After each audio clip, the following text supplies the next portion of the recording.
yang akan disampaikan oleh Ibu Hanafiah Zamzam ini untuk kepentingan anak-anak dan untuk pendidikan Indonesia.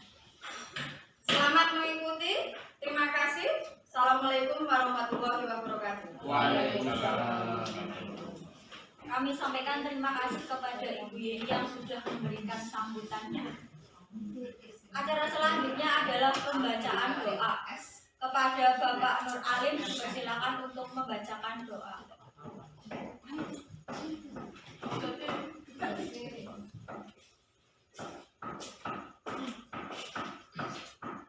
Assalamualaikum warahmatullahi wabarakatuh. Waalaikumsalam warahmatullahi wabarakatuh. Bismillah, alhamdulillah, wassallallahu wala haula wala quwwata illa billah. Yang saya hormati Ibu Kepala SMP Satya Praja 2 Pemalang, Ibu Yeni Prihatini, SPD.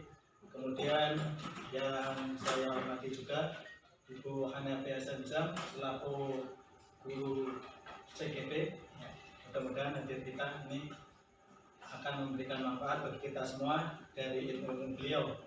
Untuk langsung saja kita bersama-sama berdoa memohon kepada Tuhan Yang Maha Esa sesuai dengan agama dan kepercayaan kita masing-masing. Bismillahirrahmanirrahim. Alhamdulillahirabbil alamin. Hamdan syakirin wa ni'man ya rabbana lakal hamdu wa lakal syukur Allahumma shalli wa sallim wa barik ala sayyidina Muhammad wa ala sayyidina Muhammad. Allahumma inna nas'aluka salamatan fid din wa afiyatan fis jasadi wa ilmi wa tawbatan qabla al-maut wa rahmatan inda al-maut wa maghfiratan ba'da al-maut. Allahumma inna 'alaina fi sakaratil maut najatan min al-waraqin hisab. Rabbana atina fid dunya hasanah wa fil akhirati hasanah wa qina adzabannar. Walhamdulillahi rabbil alamin. Ya, assalamualaikum warahmatullahi wabarakatuh. Waalaikumsalam warahmatullahi wabarakatuh. Memasuki acara inti yaitu pemaparan materi sekaligus tentang budaya positif yang akan dibawakan oleh salah satu guru kita yaitu Ibu Hanafiah Zamzam. Mari kita dengarkan bersama-sama, mudah-mudahan ilmu yang beliau akan sampaikan bermanfaat untuk kita semua. Amin. Acara inti ini akan dipandu oleh Ibu Hanafiah Zamzam, kepadanya kami persilakan. Assalamualaikum warahmatullahi wabarakatuh. Waalaikumsalam. Terima kasih Bapak Ibu atas waktu yang sudah diberikan kepada saya. Alhamdulillah washolillah, pada hari ini kita bisa berkumpul bersama-sama dalam kondisi sehat walafiat sehingga kita bisa mengikuti diseminasi budaya positif di SMP Satya Praja 2 Pemalang. Tak lupa kita panjatkan puji dan syukur kehadirat Allah Subhanahu wa taala. Mudah-mudahan acara hari ini bisa diambil manfaatnya, bisa diambil ilmunya sehingga kita semua bisa mendapatkan manfaat dari hasil diseminasi hari ini. Ya, diseminasi ini dilaksanakan oleh saya untuk melengkapi tugas saya di aksi nyata modul 1.4, yaitu tentang budaya positif. Apa itu budaya positif? Nanti kita akan bisa pelajari bersama-sama. Ya, materi yang akan saya bawakan pada hari ini adalah untuk aksi nyata modul 1.4 tentang budaya positif. Pada budaya positif modul 1, jadi sebelum budaya positif nanti akan ada filosofi KHD, kemudian nilai-nilai guru penggerak, kemudian visi guru penggerak, dan budaya positif.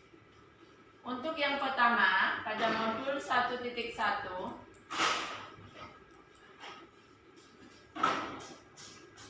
ya, pada modul 1.1 yaitu filosofi pendidikan Ki Hajar Dewantoro, ya.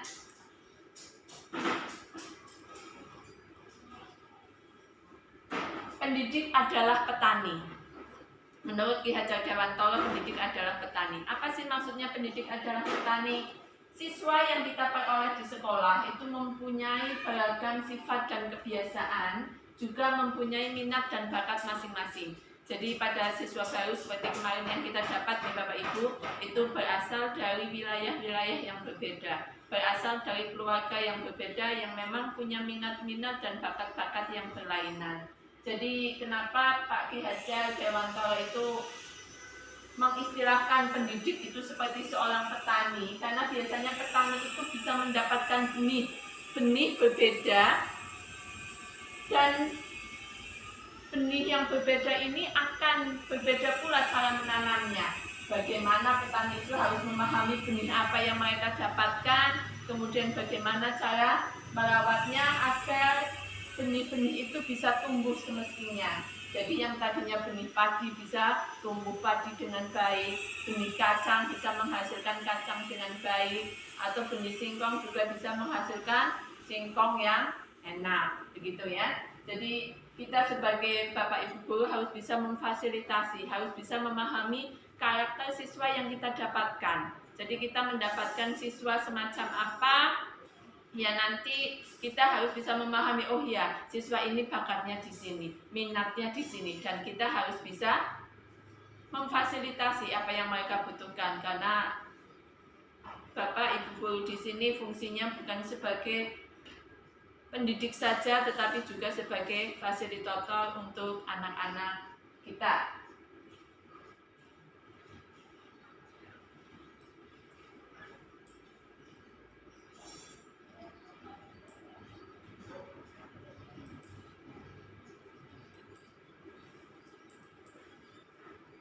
Ya, dulu kita sering berpikir bahwa siswa atau anak itu adalah kertas kosong. Kita bisa mencoret-coretnya semau kita, tapi ternyata tidak, Bapak Ibu. Jadi istilah semacam itu ternyata salah. Jadi sebetulnya anak-anak yang lahir ke dunia itu mereka sudah punya bakat, sudah punya kemampuan dari lahirnya. Jadi kertas-kertas yang kita anggap masih kosong itu sebetulnya ada goresan-goresan tipis, dan kitalah yang nanti akan menebalkannya. Jadi mereka akan bisa tumbuh kembang sesuai dengan minat dan bakat mereka masing-masing. Jadi sekali lagi, siswa itu bukan kertas kosong yang bisa kita isi semau kita, tetapi kita hanya menebalkan apa yang mereka sudah bawa dari lahir.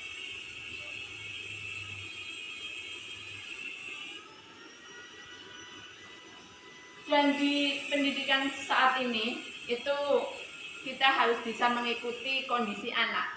Jadi pada saat kondisi alam waktu kita sekolah dengan kondisi alam mereka saat ini belajar itu berbeda. Jadi kita tidak boleh menyamakan apa sih kita dulu dididik semacam ini, maka siswa kita juga harus sama dengan kita dulu, tidak. Jadi kita sebagai guru harus bisa mengikuti kodrat alam mereka. Biarkan anak didik kita tumbuh seiring dengan budaya lingkungan mereka. Karena dengan budaya akan tercipta karakter yang baik sesuai dengan profil belajar Pancasila. Selain kodrat alam, pendidikan sekarang juga menganut kodrat zaman. Kodrat zaman yaitu siswa-siswa kita tumbuh dengan tumbuhnya kembang zaman kita. Jadi kita tidak bisa memaksakan anak didik kita ke dalam zaman kita dahulu. Jadi kita harus mengikuti apa-apa yang ada di perkembangan untuk pendidikan kita saat ini. Nah, pada modul 1.2 di situ ada nilai guru penggerak. Dalam nilai guru penggerak ini diharapkan Bapak Ibu guru itu punya nilai-nilai 5 nilai ini, yaitu berpihak pada murid, reflektif, mandiri, kolaboratif, dan inovatif. Saya jelaskan satu-satu nih Bapak Ibu.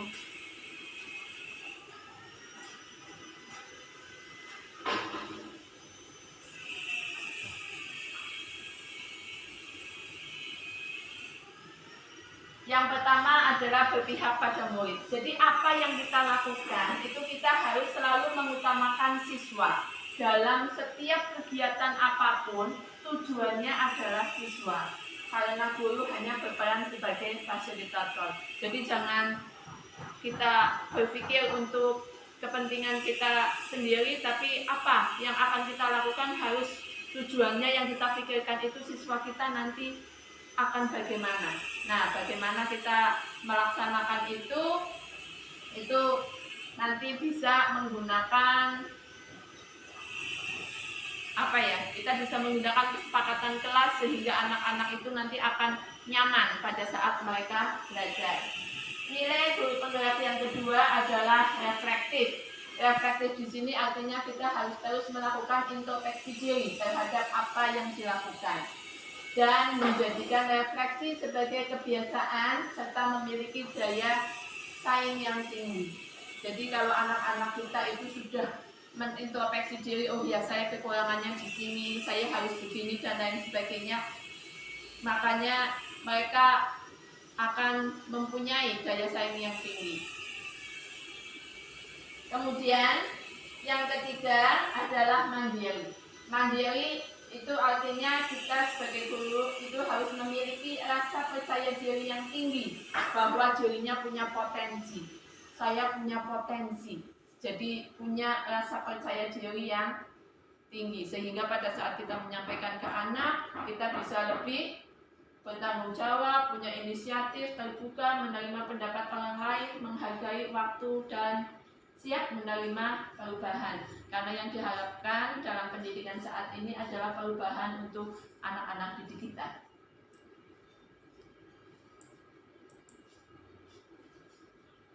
Yang selanjutnya adalah kolaboratif. Di sini kita diharapkan itu bisa saling bekerja sama.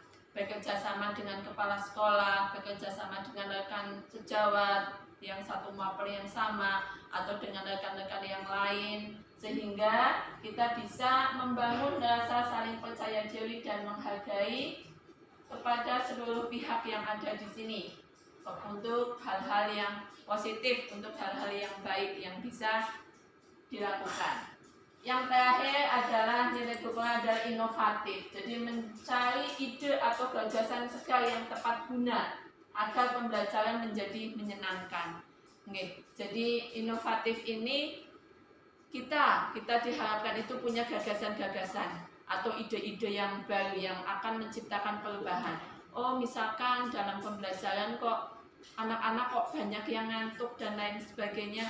Jadi nanti kita bisa kita bisa mencoba mencari ide-ide, mencari gagasan supaya pembelajarannya ini menyenangkan. Biar anak tidak ngantuk itu bagaimana? Mungkin bisa diselingi dengan permainan, bisa diselingi dengan games atau nyanyi dan lain sebagainya. Sehingga pembelajaran ini bukan menjadi sesuatu yang tidak menyenangkan untuk siswa didik kita. Ya. Untuk selanjutnya yang sudah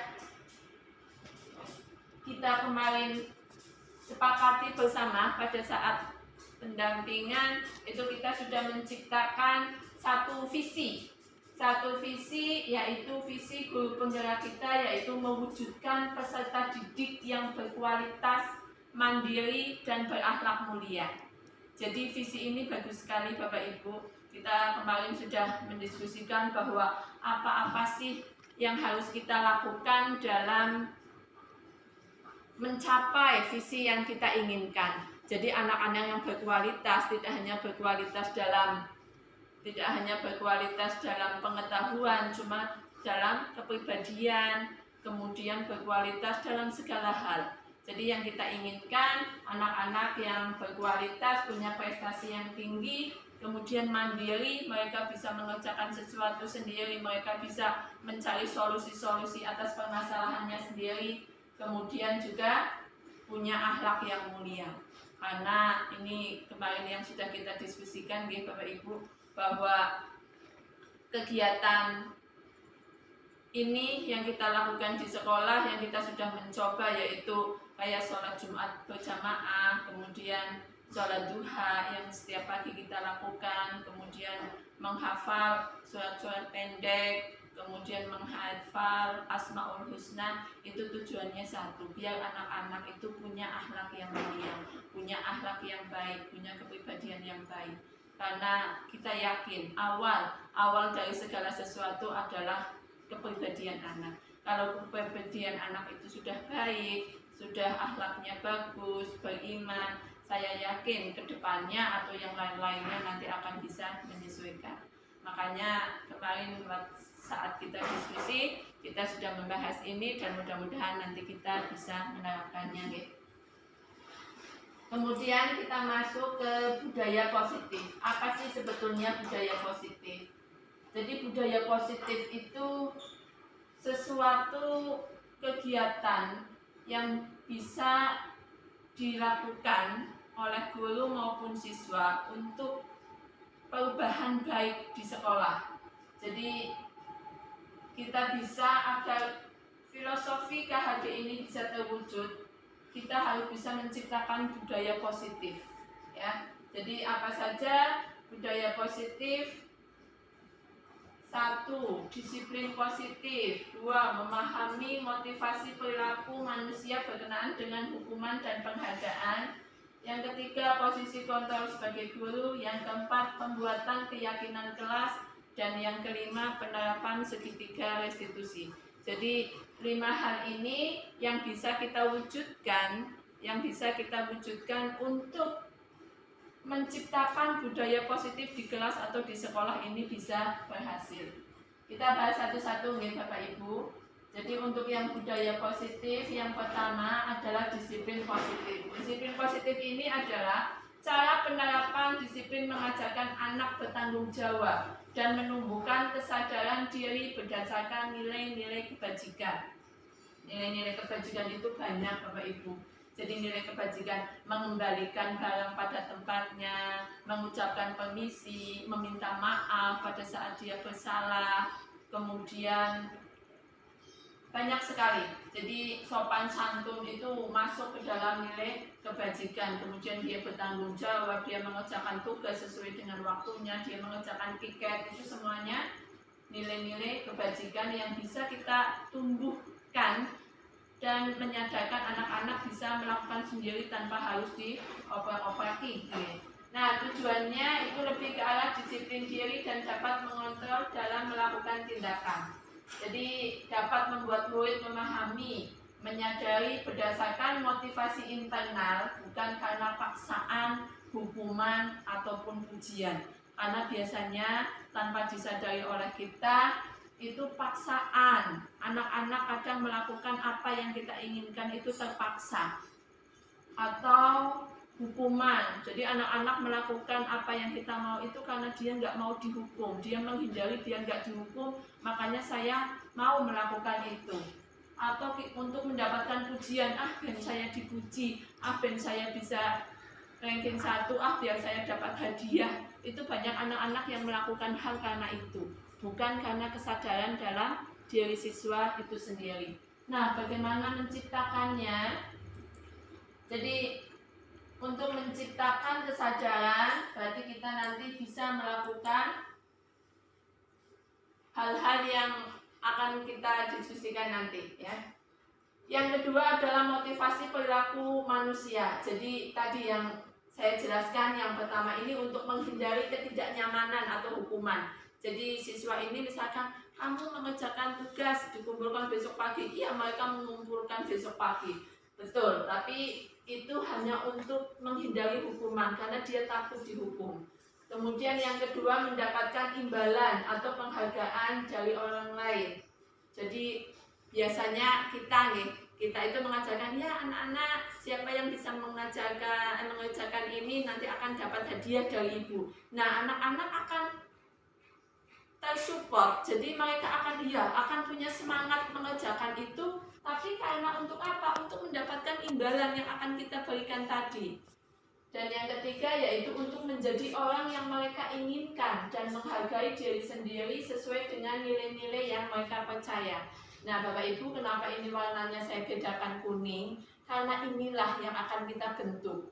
Jadi budaya positif tadi itu kita ingin membentuk ini, untuk membentuk siswa-siswa kita agar menghargai dirinya sendiri dengan nilai-nilai yang mereka percaya. Jadi kalau mereka bisa menghargai diri sendiri, oh ya saya mengerjakan tugas untuk saya sendiri supaya saya pintar, supaya saya naik kelas, supaya saya menjadi orang yang pandai, menjadi orang yang sukses. Itu kita tanamkan kesadaran diri, bukan karena nanti kalau besok kalian tidak mengerjakan tugas, saya hukum push up 10 kali.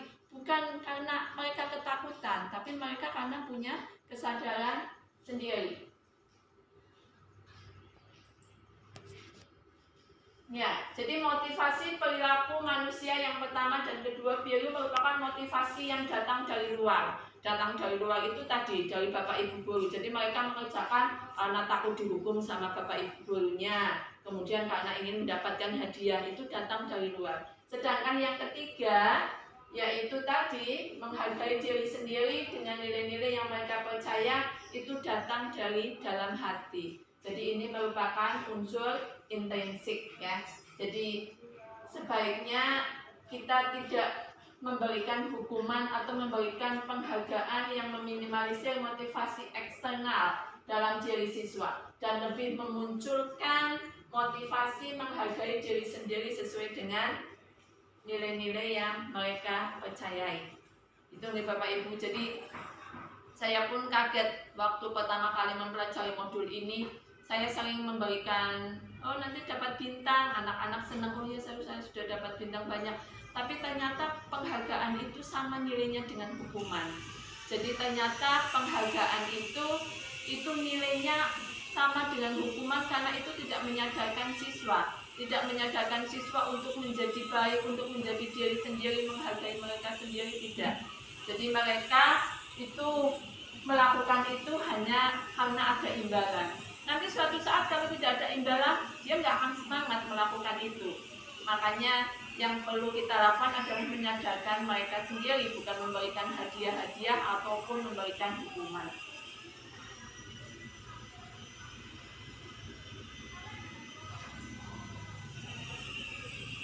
Yang ketiga yaitu posisi kontrol guru Bapak Ibu. Ini yang sering sekali kita itu tidak tahu, kita posisi kontrol gurunya di mana. Yang pertama ada 5 Bapak Ibu posisi kontrol guru. Yang pertama yaitu penghukum. Penghukum itu jadi misalkan anak-anak membuat satu kesalahan, mereka datang terlambat. Kenapa kamu datang terlambat? Sana bersihkan kamar mandi. Nah, itu adalah posisi penghukum. Jadi apa yang kita inginkan itu kan kita lakukan biar anak-anak besok tidak datang terlambat lagi. Iya, tapi berarti kita memposisikan diri kita itu sebagai penghukum. Penghukum itu ya kayak gitu. Artinya kita anak-anak dikasih hukuman. Niatan kita baik biar anak saya besok tidak melakukan lagi. Tapi itu tidak baik nih Bapak Ibu. Yang kedua adalah pembuat rasa bersalah. Misalkan kita kasih tugas ke anak-anak, kemudian kita bilang sama anak-anak, anak-anak kenapa tugasnya nggak dikerjakan? Kamu nggak kasihan sama ibu sudah ngajar kamu dengan semangat, dengan lain sebagainya, tapi malah tidak dikerjakan tugasnya. Mbok kasihan sama ibu. Nah itu jadi kalimat-kalimat itu yang membuat anak-anak, aduh saya bersalah ya, ibu sudah semangat sekali kok saya nggak mengerjakan tugas gitu. Jadi posisi kita yang kedua yaitu tadi, kalau kita melakukan itu berarti posisi kita adalah sebagai pembuat rasa bersalah. Yang ketiga adalah sebagai teman. Kalau sebagai teman misalkan, saya nggak bisa, oh ya udah sini ibu bantu gitu. Jadi memberikan bantuan dan lain sebagainya, atau dengan komunikasi yang akrab sebagai seorang teman, berarti kita memposisikan diri kita sebagai teman. Yang keempat adalah posisi sebagai pemantau. Kalau posisi sebagai pemantau, berarti Bapak Ibu kayak ngawasin ujian. Tolong dikerjakan dengan baik, duduk yang rapi, yang tertib ya, jangan membuat kegaduhan dan lain sebagainya. Jadi kita memantau sikap anak-anak, apa yang salah, apa yang benar, semuanya kita pantau, kita catat dan lain sebagainya. Ini sudah melakukan kesalahan, ini sudah melakukan kebaikan, itu berarti posisi kita sebagai pemantau. Nah, yang kelima ini Bapak Ibu, ini yang harusnya kita ini yang harusnya kita punya. Jadi posisi kita harusnya ada di sini, yaitu sebagai seorang manajer. Jadi sebagai seorang manajer, saya jelaskan kenapa kita harus posisi sebagai seorang manajer. Karena yang pertama, guru berbuat sesuatu bersama murid dan meminta siswa bertanggung jawab atas perilakunya, dan mendukung siswa untuk menemukan solusi atas permasalahannya sendiri. Jadi kita hanya sebagai fasilitator Bapak Ibu. Jadi pada saat anak bersalah, cobalah dipanggil, ditanyakan alasannya, karena setiap anak melakukan kesalahan mesti punya alasan. Alasannya apa? Kita tanya dulu. Setelah alasannya kita tanya, kita bisa memberikan keyakinan pada mereka. Pada saat kita dulu di awal pembelajaran kita membuat keyakinan kelas, kita tanyakan lagi keyakinan kelas mereka bagaimana, kemudian usahakan mereka mempunyai tanggung jawab, arahkan mereka agar mereka bisa bertanggung jawab sendiri, menemukan solusi-solusi. Kita hanya membantunya, biarkan mereka yang berpikir solusi apa atas tindakan yang sudah mereka lakukan. Nanti kita akan belajar beberapa kasus nih Bapak Ibu. Kemudian yang kedua, mengacu pada segitiga restitusi sehingga siswa dapat menjadi manajer bagi dirinya sendiri, sehingga tercipta identitas positif berhasil pada siswa itu sendiri. Jadi yang kayak tadi, segitiga restitusi itu cara yang kita lakukan, bukan menghukum gitu. Jadi anak bersalah itu tidak harus dihukum, anak betul tidak harus dikasih penghargaan, tapi kita bisa menggunakan segitiga restitusi. Nanti saya jelaskan apa itu segitiga restitusi ya. Jadi biar mereka bisa mempunyai pemahaman sendiri, bisa mensolusi permasalahannya sendiri, bertanggung jawab sendiri, agar mereka bisa mandiri dan menjadi orang-orang yang hebat nantinya.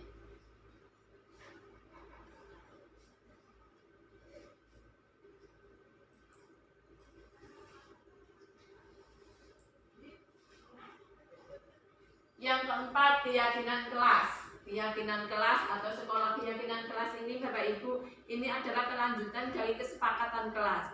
Biasanya kita di awal mengajar, di awal semester semacam ini itu biasanya kita membuat kesepakatan kelas. Anak-anak, ayo kita bikin kesepakatan kelas. Jadi kelas ini maunya bagaimana, itu bikin bersama-sama. Misalkan masuk tepat waktu, menggunakan seragam sesuai dengan hari yang sudah ditentukan, kemudian juga mengerjakan tugas gitu. Semuanya disepakati, kesepakatan kelas ini dibikin dulu bersama siswa-siswa. Biarkan siswa-siswa menuangkan ide-ide mereka, apa yang ingin mereka sepakati. Nah, kalau sudah ada kesepakatan kelas, kita yakinkan pada anak-anak bahwa oh ya, kalau